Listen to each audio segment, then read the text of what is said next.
Tell us about the first single. The first single? Yeah, how did that come about?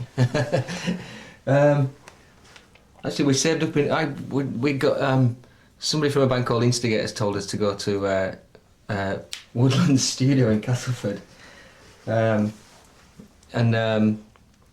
ridiculously enough, 15 years later, we're still there. We haven't moved on.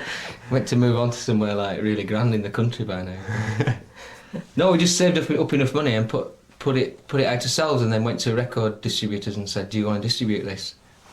And they said, "Yeah, all right."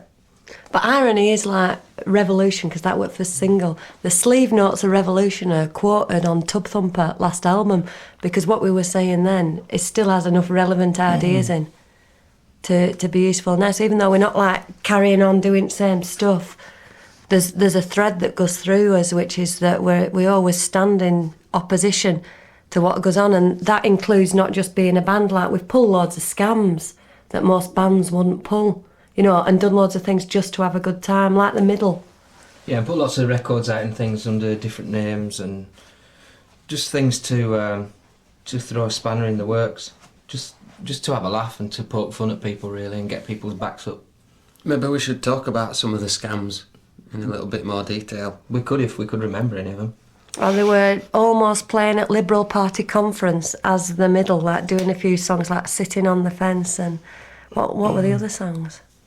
Don't know, we just like invented a band that fitted the Liberal Party election thrust at the time, and sent them a demo, and they were really excited, thinking this band were real, and they invited us to play, and we just had a real laugh with it.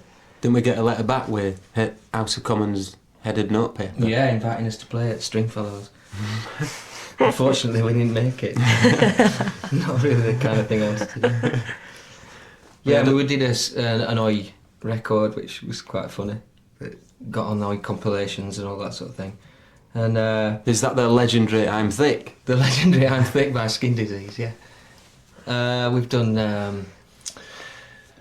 what else have we done? Oh, we did a single under a different name called, which was a version of Let It Be, which is about the ferry disaster and the Prince strike at Wapping and all sorts of, you know, politics guff, all that sort of stuff.